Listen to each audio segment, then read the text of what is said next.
Black like me. Black like me.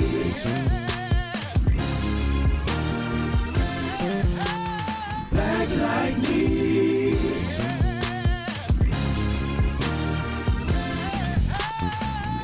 You're listening to Black Like Me with Dr. Alex G., a podcast that invites you to experience the world through the perspective of one Black man, one conversation, one story, or even one rant at a time. Here's Dr. G.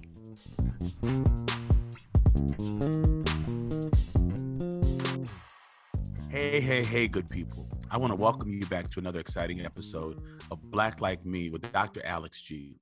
And listen, I've been coming to you for now, this is our 7th season, telling you that it's my responsibility to bring you these scintillating conversations with key Black folks across this country and even the world who are doing pretty amazing things. And to just find out a little bit about their lives, what motivates them, and what keeps them ticking. And today's interviewee is no different. My guest is Lieutenant Governor J. Mandela Barnes. He is the 45th Lieutenant Governor for the state of Wisconsin, and he is Wisconsin's first Black African-American Lieutenant Governor. He was born in Milwaukee, not too far from here in Madison, in one of its most impoverished and incarcerated zip codes. That community has been recognized as being starved for resources, but yet brimming with joy, resilience, and hardworking, brilliant people. He's a son of hardworking folks. His mom was a public school teacher in Milwaukee for 30 that deserves, as I'm watching Abbott Elementary, I'm getting new insights into what our school teachers are going through. And then his dad worked third shift at General Motors plant. I didn't know we had this in common, Lieutenant Governor. My parents worked for GM down in Milwaukee. They commuted from Madison. Oh, man.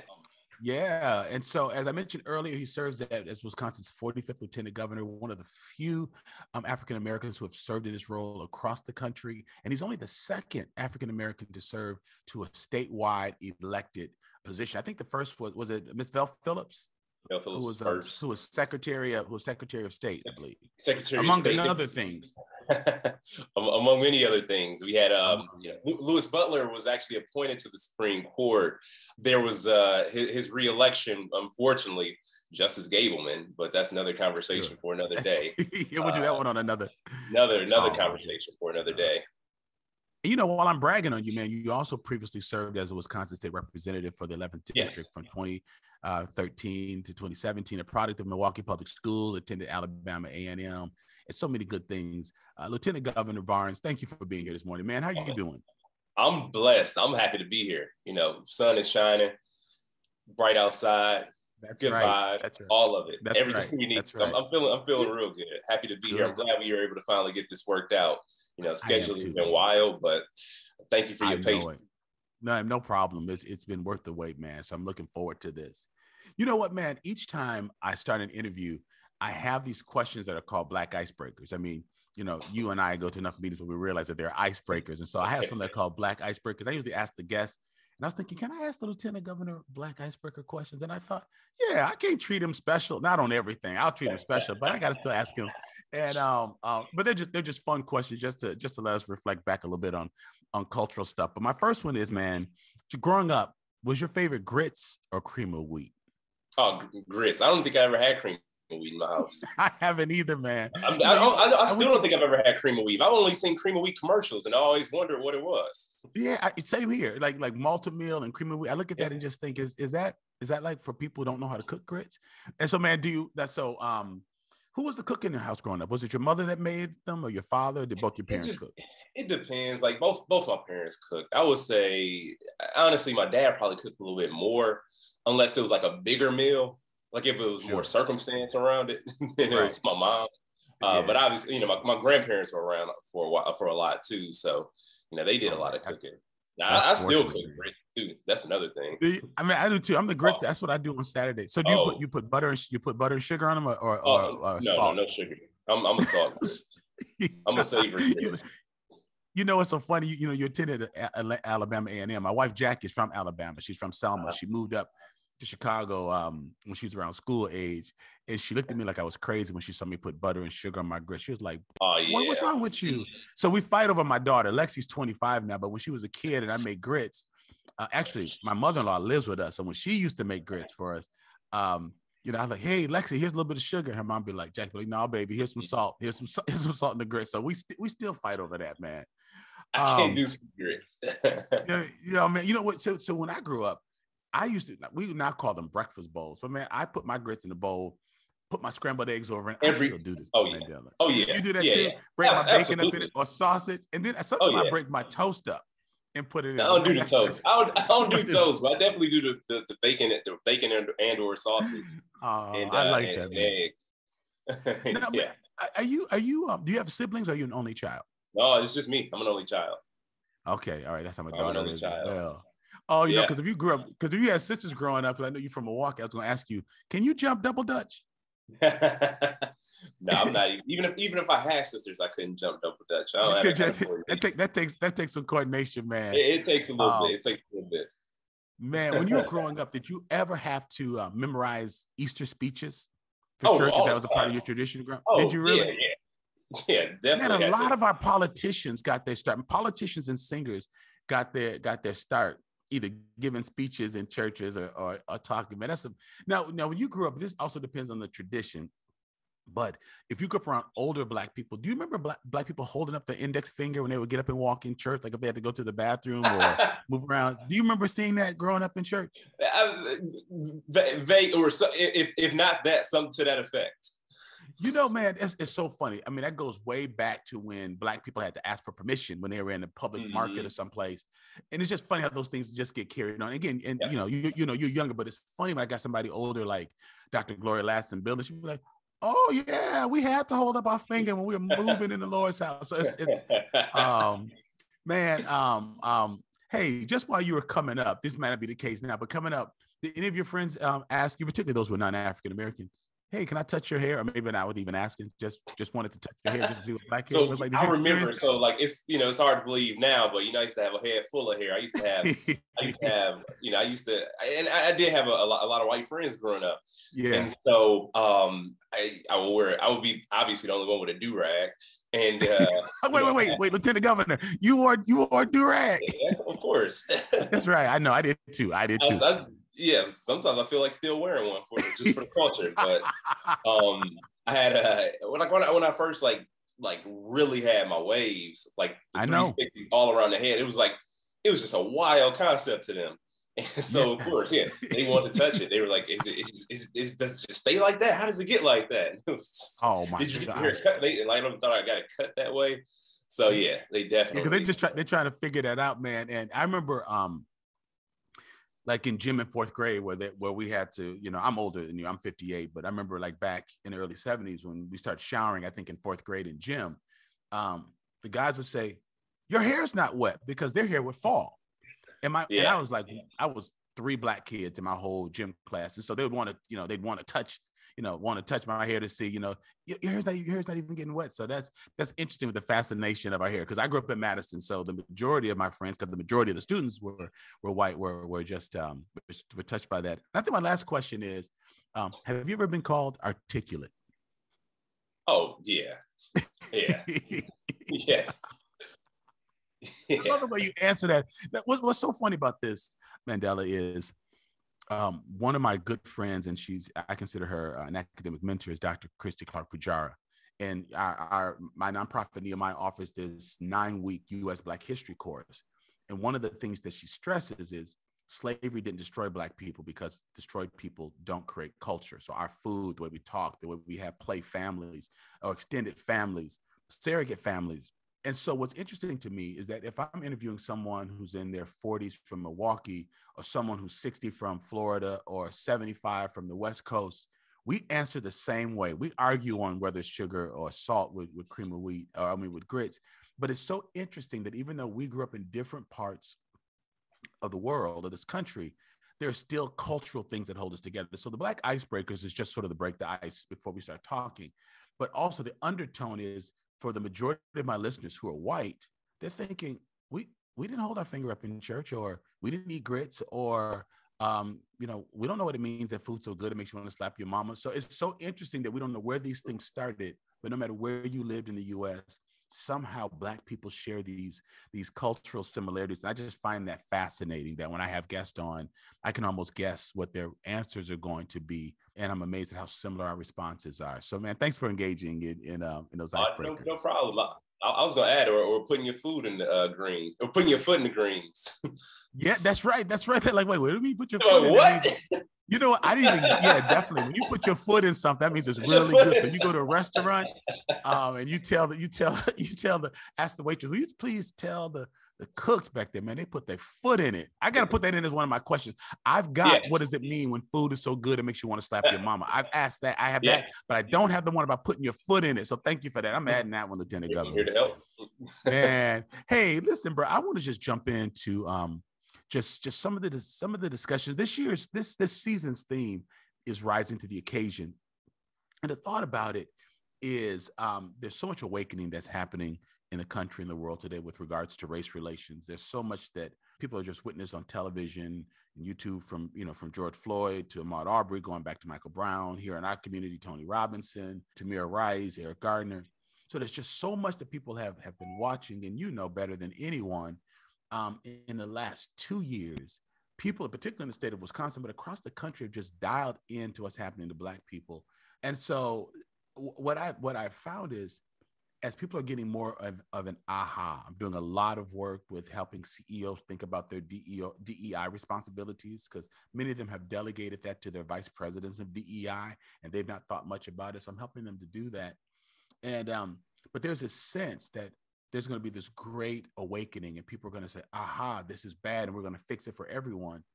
But my point is, while we wait for everyone to awaken and then to assess the cost of that awakening, particularly from the predominant culture, and then wait for people to act on being woke, it could be another decade or two. And so in the midst of while we're waiting for people to understand that there's injustice and that these things are real and that they've hindered us and others are just coming to the knowledge of it, in the meanwhile, we got to still rise to the occasion. We've got to still be on our grind. We got to still be on point. We still understand we're representing our larger group. And so we just can't wait for that collective aha, and then we just become a better society overnight. We believe in it. We work towards progress. But in the meanwhile, we still work hard, and we build enterprises, and we take steps, and we get elected into positions because we realize we can't wait for other people to do this for us, that we've got to really stay busy. So my questions for you today, as I go through them, is really just helping us to understand how you continue to be motivated to rise to the occasion, to do the great work that you do. And so I think one of the first things I just want to ask you, bruh, is who are your role models growing up outside of family? Because I know for us, a lot of times our family, parents and grandparents are, so I'm not negating that at all, but I'm just curious, just growing up, who were some of your key role models? Yeah, it's a really good question. Growing up, I was very interested in sports. I thought I was going to play football. Shaq was my favorite basketball player. At that point, Reggie White was like my favorite football player, and there were just a lot of course.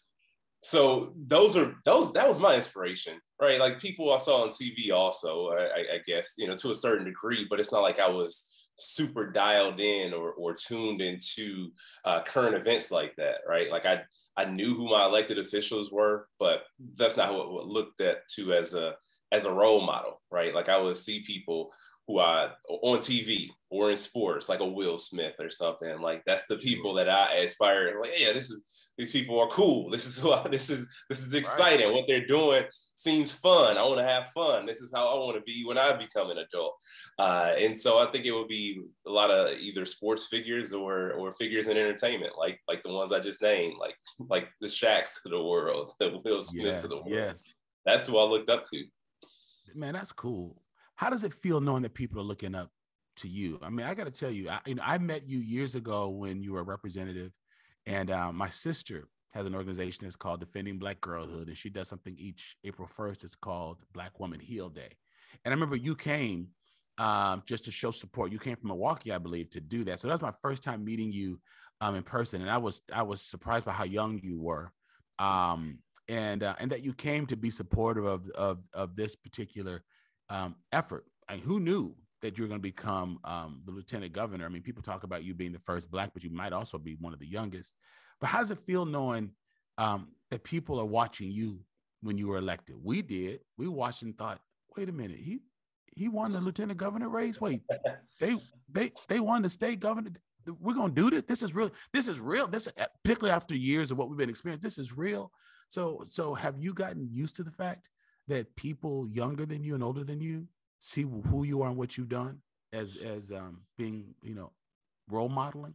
So I don't think you ever really get used to it, but I will say that it does add this additional layer of accountability for myself. Sure. Like, where there are times where this work can get so incredibly frustrated, and I'll run into my friends and they're like, "Man, I don't know how you do it. I'll lose it." I'm like, "Man, sometimes I do. Sometimes I want to," but then I think about what you just mentioned, and if there is a situation, a scenario where I am, a role model to younger people or anybody else, I also think about the fact that it has to be more than that. Because for it to be possible for the next person to step up into this position or a position that's higher than mine, like, there is a lot of scrutiny that comes with being the first in this role. So people look at you different, and I don't want to make it unnecessarily difficult for the next person coming up. That's what it comes down to for me. So whether it is the role of a role of role model, or even setting the stage to make that path a little bit more clear for the next person, that's what it comes down to for me. So I think about that often, because I don't need the next person, who's running for this office to be necessarily judged because, some wild incident or something happens. So it helps keep me grounded, helps keep me focused, helps keep me centered, so that I can be able to be that positive example, especially when so many children. I reflect back, when I was younger, I never really had, interactions with elected officials. And that's just not the case for most young children. But I am pretty deliberate about going to schools and doing the school visits, showing up. And I'm not even talking about high school, I'm talking about elementary and middle schools, like where these kids are so far from voting age. By the time they are able to vote, they probably won't even remember who I am, which is just fine with me. But I want to make sure they at least have had that interaction where I can at least try to impart some sort of wisdom or teach some sort of valuable lesson that'll help them grow and, be very cognizant of what their potential path in life could be, regardless of what a person told them they could or couldn't do in their lives. I'm going to push back a little bit. They are going to remember you, because kids have good memories, and I might think I forget, and then I'll see someone on television and I'll remember I've seen them before. So I want you to know, not only are they going to remember, they're going to remember that it's not odd that someone who looks like them, or in some cases doesn't look like them, can be lieutenant governor. And so those are things that's going to help change people's perceptions too. That's why so many of us who are older than you were very proud of you, and still are, because of what that was communicating to young children. It normalizes things that weren't normal in my generation growing up. So I'm glad you brought up the children that look like me and the ones that don't, because it does work both ways. For the ones that, do like me, it's just like, all right, well, yeah, I see somebody in a position and this is something I can aspire to. It's not abstract. And for students who don't look like me, it becomes normal that somebody who doesn't look like them can be in leadership, and it is okay. Exactly. And then we can still build substantial, significant relationships and work together, because that's what it's about. Definitely. And then they see someone on the television who looks like you, who's not Will Smith or Shaq or, or John Moran or Giannis. They get to see people doing a variety of things, which is what we want. Man, so help me for a minute to understand the role of the lieutenant governor.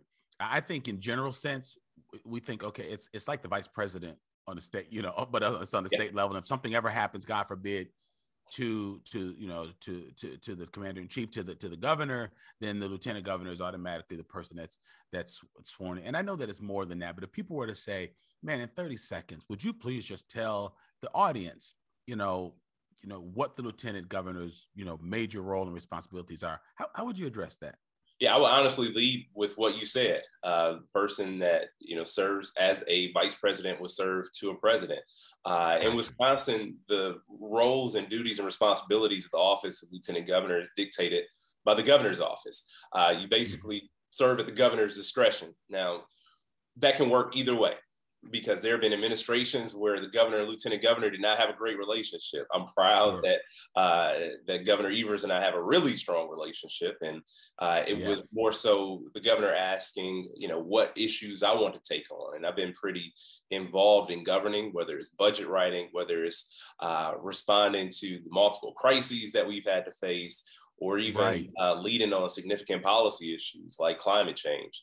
So I've had a chance to, we've had a chance to separate our functions, our responsibilities, because there have been so many things going on over these last 3 years. It has been just nonstop, and it's it's too much for any one person. So governor can't be everywhere at once, and I've been able to go out and represent the administration on many different occasions. That's just it's been a very constant job, and this is nothing to do with me. I'm not trying to brag on myself by any means, but everybody I run into is just like, we've never seen a lieutenant governor as active as your office has been.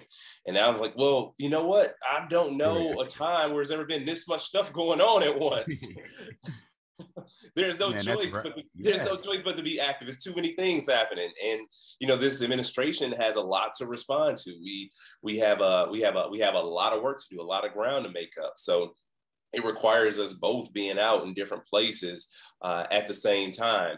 We want to represent everybody in this state effectively, and that hasn't always been the case. Too many communities get left behind. Too many people get forgotten.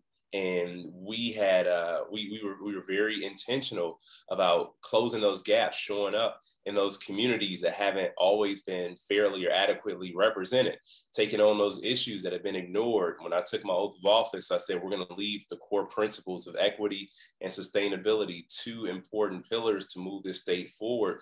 Equity is something that had just not truly been considered in this state before. I'm proud now that our state agencies have equity plans. We have had to do equity training in every agency in this state now. My office had to do an equity training. I personally had to do an equity training. And it's about, I love it. This is about creating a state that truly embodies the model forward. And we can't move forward unless everybody is moving at the same time. And for way too long, all of Wisconsin wasn't moving forward. And, it's still a struggle. We have not solved every problem, but I tell you, things are way better than they were before. We are on a much different track. We're in a much different trajectory. The state has a completely different attitude when it comes to addressing those concerns that people have had that have been ignored. Man, I appreciate so much what you're saying, particularly since our state motto is forward.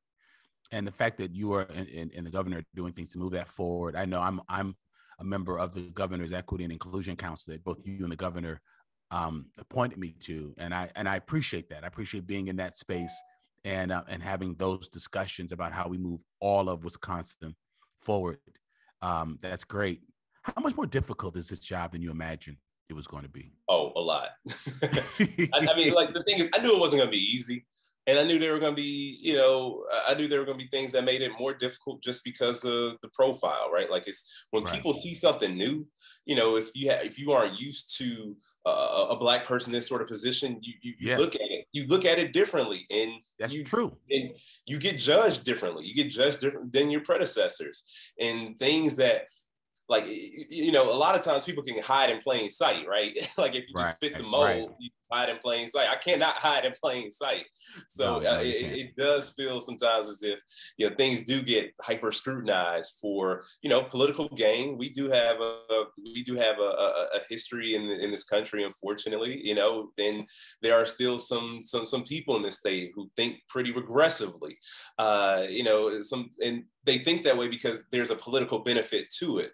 Unfortunately, the whole of this state is generally, they get it. And this is a state that Barack Obama won handily twice, right? Like anywhere you go, there are going to be certain issues. And Wisconsin is fortunately one, although we have these disparities, the people of the state, the people I encounter, they want us to be better. They want us to move forward. But there are a lot of people with loud voices who want to send us backwards, whether it's, in terms of voting rights, whether it's attacks on people who love differently than they love, or identify differently than they identify. Like, these are people who aren't as open to change, and because it compromises their power.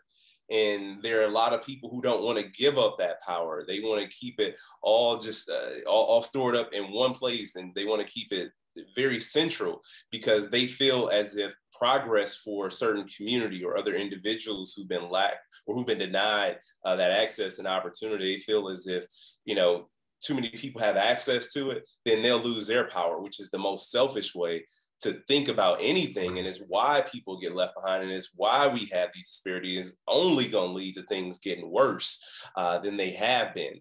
Exactly. So with that being said, there are different expectations that I, you know, that people have of me in this position. I get it. I did expect that. You know, the people like, oh, you know, we haven't seen you here. And I'm like, well, you know, we got a whole state to cover. And I've actually been here more than 72 counties. 72 counties. And, you know, if I could be everywhere at once, I would. You know, I want to be there, right? It's not like it's not for a lack of desire. It's that there's a lot of ground in this state to cover. It's only so many hours in a day. And, you know, we do as much as we can to get as many places as possible. Our first year, we got to all 72 counties. You know, 2020, we were going to do it again, but everything got shut down. So that was pretty impossible to pull off. And there are oftentimes too where, you know, people assume that there's a little more authority than there actually is in this role. You know, I don't get to sign a bill. You know, I don't get to introduce legislation. I get to provide, you know, my input to the governor. I get to talk to, you know, people I have relationships with in the legislature about issues. But at the end of the day, I don't get to cast a vote. I don't get to sign anything. I don't get to change an agency rule. I can advocate as much as I can. That's what I have been doing. I'm proud of a lot of the things we have been able to push forward. But, you know, sometimes there's a little bit of confusion about what I actually can and can't do. People think you can wave that wand. Oh yeah, that governor wand and make stuff happen. Hey, I wish. If somebody finds that wand, I'd be more than happy to wave it. That's a costly wand. You know, Lieutenant Governor, you said something earlier that I think the Black Like Me listeners are going to really enjoy and appreciate. There's a misunderstanding that when you acquire a certain level of wealth or acceptance or political positions or business positions, perceptions about who you are by being a person of color, and because this is Black Like Me, we're talking about you and I being Black men, there's a perception that the pressure of those false expectations, that they just go away, and they don't. I mean, and we've been prepared for that. You know, our parents and grandparents and folks have told us that keeps us grounded. But I appreciate the fact that that you're confident enough in who you are and in stating the truth that you can't hide in plain sight, or people try to, but we know that there's still misperceptions. There are preconceived notions. And if I heard you correctly, that doesn't just go away because you're the lieutenant governor. You got to work and be excellent in the face of it. But I think what blows our listeners away as we talk about people and the great things that my Black guests are doing, we also live under the full understanding that those perceptions have not gone away. Oh yeah, no, they haven't. And I don't see them going away anytime soon. But, you know, it's the thing though, like the options are you fight through it, you push through it, try to make it easier for the next person, or you ignore it and then let this thing carry on for another generation. And we can't afford that. We can't afford the latter. You're right. You're absolutely right. You can't do that. You know, when your constituent, what do you say to your constituents who just feel like we're moving backwards in time? You're right. Gerrymandering, and people are trying to you know, change voting districts. You know, I know you remember this, but like, you know, during the Supreme Court race, you know, when Jill Karofsky was running, she was my guest on the show also. I was running for Supreme Court, and then a ruling came all the way down from the U.S. Supreme Court that we couldn't change our election dates. And I think the voting polls in Milwaukee went from like over 100 down to maybe less than 10. Like, we're watching things that used to happen behind the scenes, and we're watching them happen like in plain sight on television. Like, people got COVID trying to get out to vote for folks. And so some days, man, it's really, really scary. I mean, are there days you just get up and look at the world and just think, wait, is this the 2020s or is this when my grandparents were my age, or is this the 1960s? Like, how do you keep your head screwed on tight when you watch things happening in plain sight that we really did think were put to rest? Particularly, I'm talking about specific things that come to the civil rights of Black people and people of color. How do you keep your head to, just focused when you see that it appears that we're moving backwards in terms of civil rights?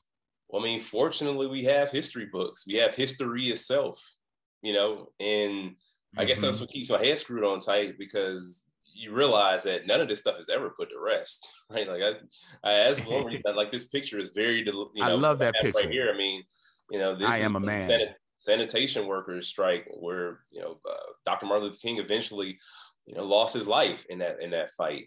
And we see these same battles played out over and over again, because just because we feel like we won certain battles, which we have, we have. Think about it, the losing side, they don't just automatically assimilate. They carry those grievances. They carry those grievances through generations. Apparently. And that stuff is still so deeply ingrained in the psyche of a lot of these progressive individuals, and they are not going to rest. They're not going to let up. They have only regrouped, changed strategies, going on to law school, furthered their education. They become a little more articulate, to use the word. That's right. to use the word. They're more savvy. They're more savvy with it. They're more savvy. And also on the other end of that too, I mean, we saw January 6th a little more militant as well in there, and the approach. Didn't we see that? Yes. So with that being said, we can't just rest and assume that things are just fine. I mean, you can even compare it to even what's going on, in Russia. Vladimir Putin, is his dissatisfaction, like his frustration of the fall of the Soviet Empire is the main point in his aggression in trying to take over Ukraine, a former Soviet region. So with that being said, it's the same frame of mind that so many people have when it comes to other social issues. People can even look at something like same-sex marriage and say, oh yeah, well, it's solved. Okay, next thing. But we see all these attacks on LGBTQ youth across the country, even in this state with the state legislature right now. So none of this stuff is ever settled. Nothing is ever settled. No fight that we've ever won ends the day we feel that it won, just because a court case was decided, just because a law was passed, just because it feels that there's a general consensus. There's always something bubbling up underneath the surface that is trying to take us back to that former time, because these folks have not forgotten. And we also cannot forget. We have to rededicate ourselves. We have to make sure that we continue the maintenance work. You can have a car, you can get a new car, you can drive it around, but you still got to get the oil changed. You still got to get those brakes fixed. You still got to do all this proper care and maintenance to make sure that vehicle is running smoothly, that machine is operating as it should be. And, because it is, we got so many other concerns in the world, right? We don't always have time to see if the tires are bald, if the tread is right, if the air pressure is good. And because there are so many other things that are taking our time and our mental energy, we don't always get to check out the things that should. And sometimes things end up falling into disrepair. Next thing you know, we're on a collision course.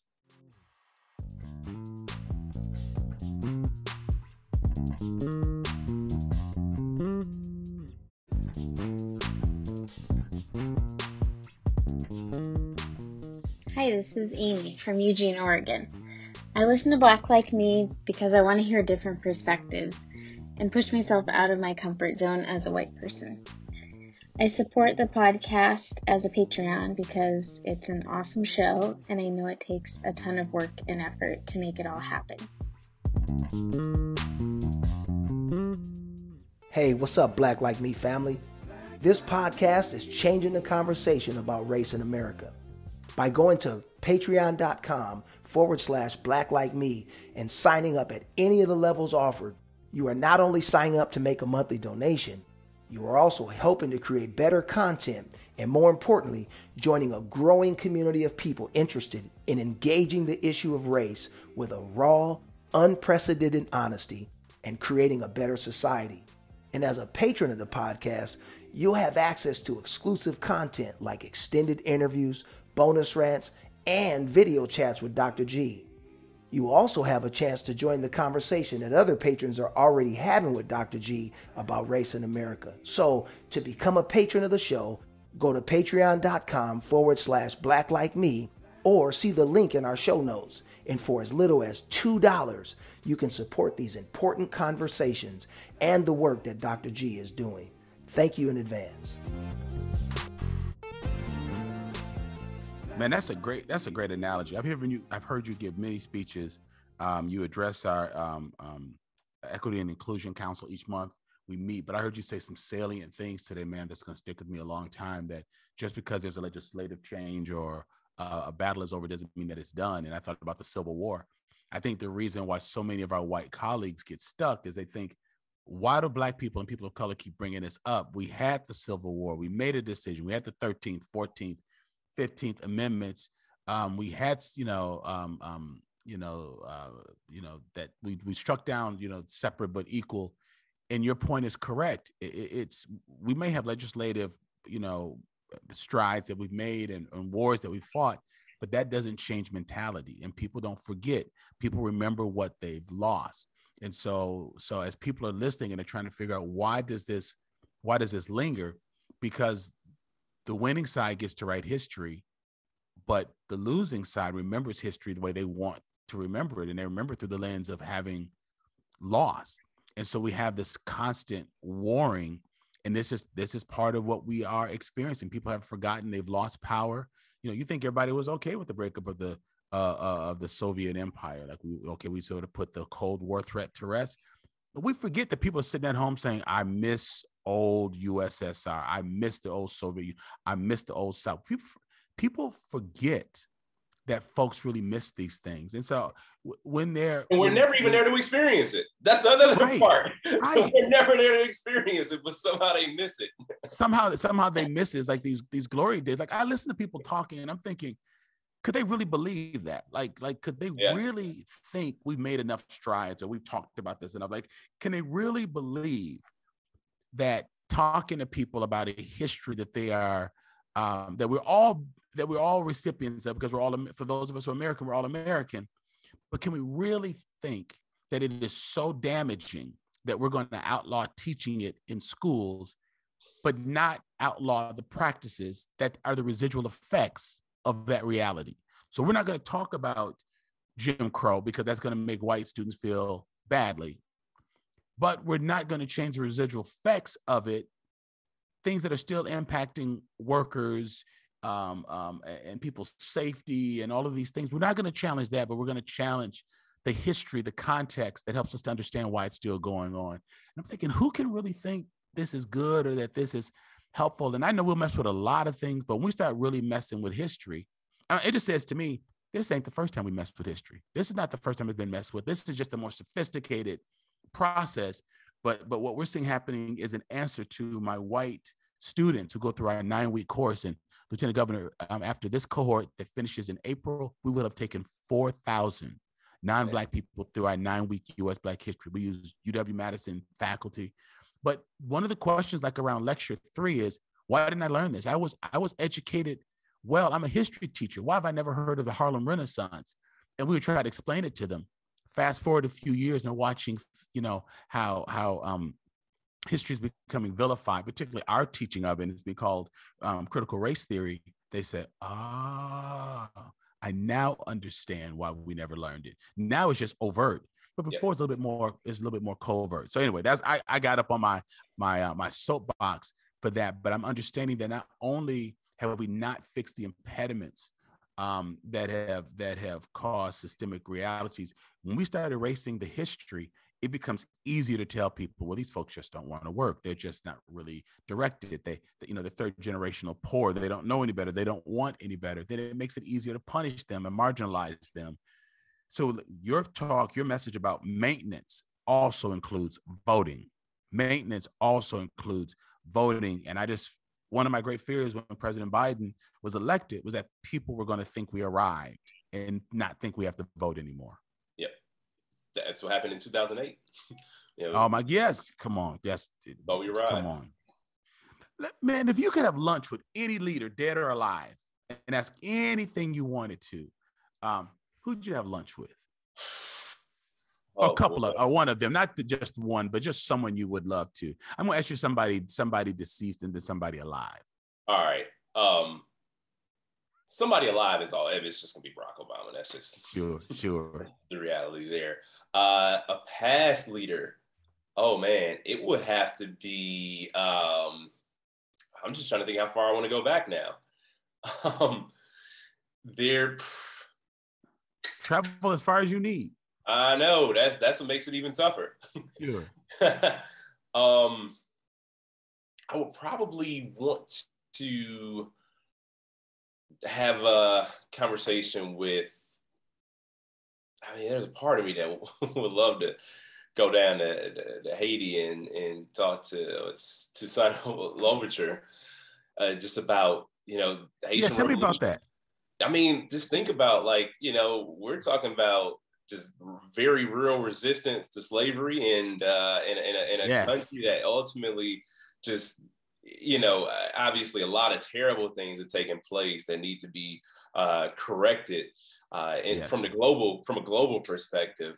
I mean, but at the time, like, think about the fact that there was no real communication infrastructure. It's not like they were able to phone this stuff in or text a bunch of people to meet up and we're going to start this revolution and we're gonna stand up and get our freedom. Like it was just a definition of organic. Yes.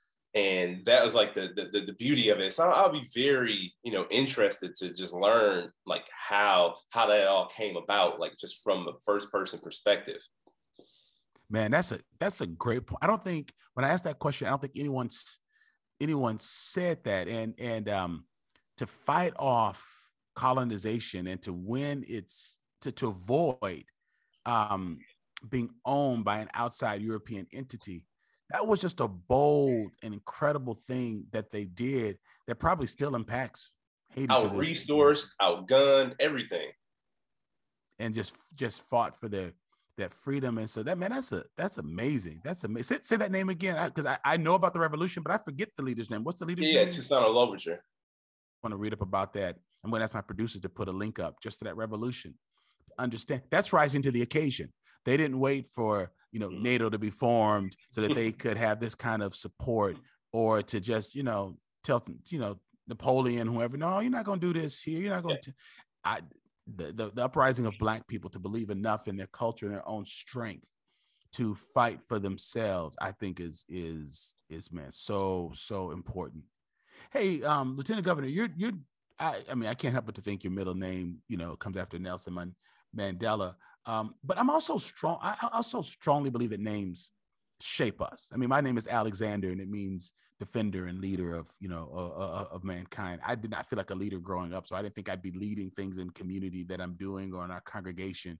But I feel that somehow names do shape us. So when you find people with unique names, they have many times unique personalities. Like they live into that name. And so I'm just curious, to what degree do you think being named Mandela has somehow motivated you, drawn you, reinforced, fortified you to come into your own being?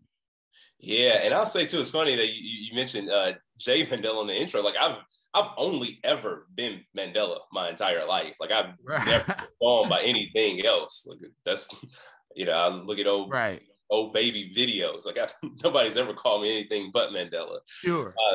So with that said, there's certain responsibility. I remember my dad would joke that, I wanted to give him a unique name, a name that meant something. But also, if he was around getting in trouble, I knew exactly who it was. Like if I named him Mark or Steve, they're like, yeah, which Mark or Steve? Like Mandela, there's no question who it was. Right. So he's like, so I partly did it to keep tabs on you, but also to set you up with some purpose. So I, growing up, didn't truly, appreciate the name. It was, Sure. everybody in school just had, just names that were regular more names. common, right. Names that were more common, and having the different name, everybody had the joke, and I was like, oh man, it felt more like a burden than anything, in middle and elementary school. Of course. But then when I got older, it's like there became a real appreciation because, as I started going to bigger schools, like there were more people, and growing up, being born in the mid '80s, there was a lot of people with stronger, more civil rights influenced names, and even Arabic inspired names too. Like you get your Rashids and Hakeems of the world, right? Exactly. Exactly. A lot of people who were named after Black leaders. So I ended up running into a lot more people who had whose names weren't necessarily like Mandela or straight like from Africa, but other names of prominent Black leaders that I really began to think deeper about what the whole purpose of it was. And growing up or getting older, by the time I got to college, it was I appreciated my name more than anything, and I do truly feel like there was a responsibility, partly because everybody always said, well, you got a whole lot to live up to. It's like, oh man, all right. I mean, you're a teacher's son, so that people, that already makes people think, all right, you're Mrs. Barnes' son, and so come on, I know you can do this. And then you have a name like, Mandela. As a kid, you don't know the full significance. I'm sure your parents told you, particularly, but I just think you had two things going for you. Teachers knowing your name and teachers knowing teachers understanding the significance of your first name, and then other teachers knowing the significance of your last name. And so I think those things can push you.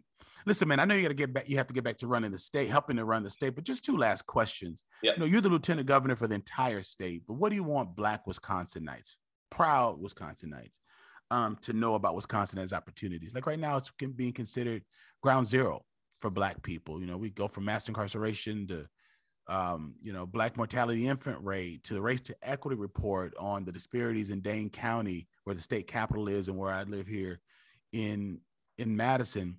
But yet there are things that I'm able to accomplish here in Wisconsin that I'm not sure I'd be able to accomplish in another state. So I'm just curious, again, I just want to acknowledge you're the lieutenant governor of all the people of the great state of Wisconsin. But what do you want Black people to know about Wisconsin and opportunities that you see existing or coming? Well, I would take it even back to the last conversation, or that when we were talking about, not getting comfortable and doing that maintenance. I feel like things are, real tough. We're consistently ranked very, very, very high in negative statistical categories here in Wisconsin, which is a point of frustration for me. It's what pushed me to run for office in the first place. But I will always say that we have a proud tradition here in Wisconsin. I mean, this is a state, like, people moved here for a reason. When my granddad moved to Milwaukee after World War II, he's originally from Louisiana. He was in the Navy in World War II. He moved here because this is where the opportunity and this is where the jobs were. At that point, Wisconsin was the best place for a Black family. Today is not the case. However, we have a history that should inform our future, something for us to strive to, because if we've been there once, we can go there again. And also, I always go back to stories like Ezekiel Gillespie and Joshua Glover. Joshua Glover was the escaped slave who got his freedom. His stop was here, in Wisconsin and Racine. He was jailed, brought to Milwaukee, then sent on the Underground Railroad to Canada for his freedom, which led to Wisconsin being the first state to declare the Fugitive Slave Act unconstitutional. His former slave owner tried to get him back through the Fugitive Slave Act, try to take him back down to Missouri. But a band of abolitionists stopped that from happening. They broke him out of jail in Milwaukee on Cathedral Square. That historical marker is still there. And we have instances like that, or Ezekiel Gillespie, who got suffrage for Black Americans. His Supreme Court case back in 1865. Like, there is a real legacy of activism that has led to substantial results in this state. We have done bold things before, and I can imagine how much more difficult those fights were back then for the same reasons I talked about, revolution in Haiti. There was a lack of communication, information traveled slow, but they got the job done. And at this point, we are most connected generation ever. Connectivity is only going to enhance. And so as things are tough, as things get difficult, we have an ability, we have a responsibility more than anything to organize, to demand more, better treatment, equity, the things that we truly deserve in this state. And we can look at those historical injustices, and there is no better time for us to collectively do the work to right those wrongs. Because as you mentioned, there is an awakening where non-Black people are realizing the injustice and the harm that it causes everybody. The fact that inequality doesn't just exist and harm marginalized communities is bad for everybody. It's bad for business. It's bad for society as a whole. And until we, until we actually and truly, change this dynamic, everybody's going to suffer as a result. And I think people are starting to wake up to realize that. And it's time for us to step up, to demand better funding for our schools, better access to the ballot, better access to healthcare, and issues of environmental concern to be remediated, whether it's air quality, water quality, whatever the case may be. I mean, the studies that show how red line communities are more subject to urban heat islands in the summer, causing heat strokes and other other issues that end up result in untimely death. Right, there are so many factors that are now being put out there in the open. We have a responsibility to engage and not just look at the problems as they are defined and outlined in reports and studies and on paper, but we take that information and we challenge everybody. Now, there are sometimes too, and when you asked, was the job, harder than I thought it would be? And sometimes, yeah, it is, because I'll get scrutiny from, my own community, which is fine, right? Like I get it. But then I'll push back and I'll say, well, have you talked to any of my non-Black counterparts about the same issue, or the people who've been in office 2 times as long as I've been in office, who've held the keys to power historically and traditionally? And sometimes the answer will be no. And I said, well, all right, let's look, your issues are valid. I share those same concerns. But the fact is, we shouldn't let anybody else get off the hook just because they don't look like us and they've ignored our issues. That's how these problems have been allowed to persist for this long, because too many people in power have been allowed to ignore. And if we're just sitting waiting on somebody who looks like us to solve our problems, that puts that person in an unfair position. It creates an unnecessary burden when there are people who should have been there all along who haven't, who've just been allowed to get away with letting things persist. No, that's a good point. Do you navigate America with more hope than, say, your father did at your age? Probably, yes. I would say yes. Yes. Because to not navigate with more hope would be to disregard all the sacrifices of that generation. Okay. No, that makes really good sense.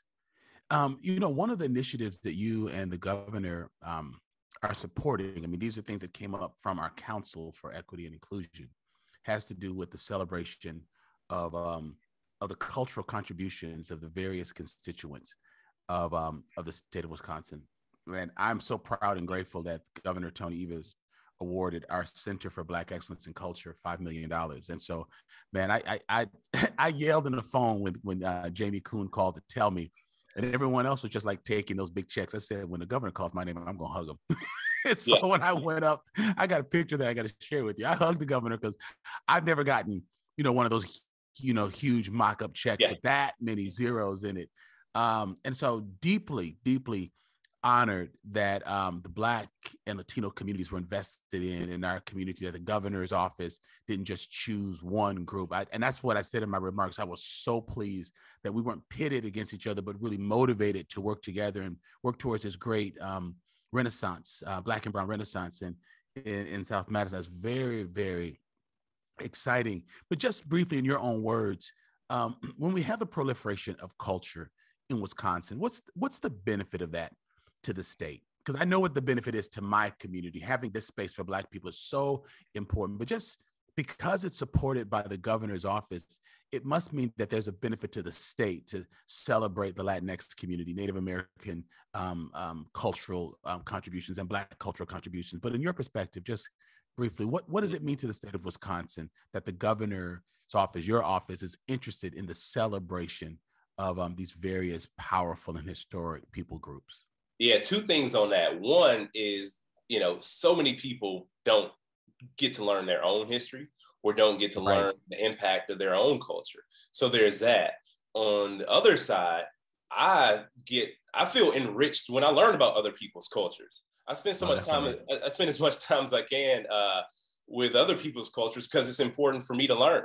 I want to know what's going on. I want to be able to compare and think about how somebody's life whose life is much different than my own, how they've been able to navigate circumstances. I think that's how we all grow as a people. I think it makes us so much stronger. I think it makes us so much better as a society.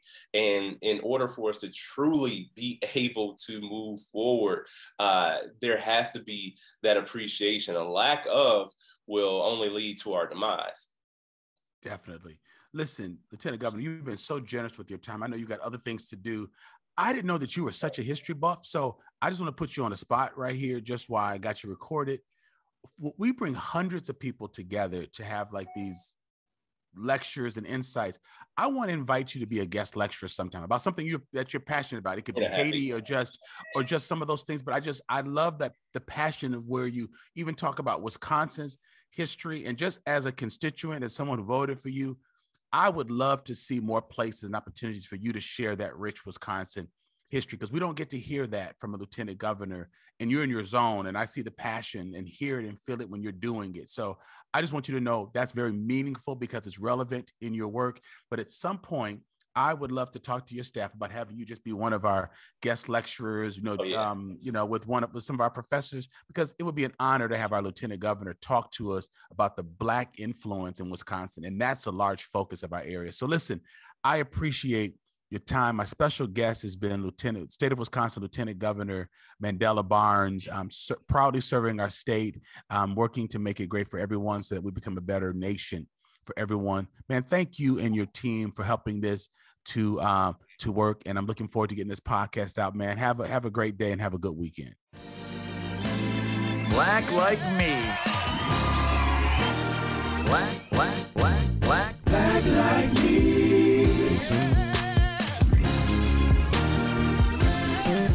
Now, I've got some special shout outs to the many talented members of our ever-growing production team. Eli Steenlich, who produces the show and handles all of our social media. Don Thornton, my podcast manager, who keeps things running smoothly and arranges all of my interviews. Jeremy Holiday, who edits the podcast. Corey Saffold, who created this year's theme music, and Marcus Fleming on the vocals. And of course, Jakisha Hunt, who is responsible for our fabulous new podcast merch. Thank you for listening to today's podcast. You can find out more about Dr. Alex G's amazing work at alexg.com. Black Like Me is sponsored by the generosity of the Human Family Unity Foundation. Black like me.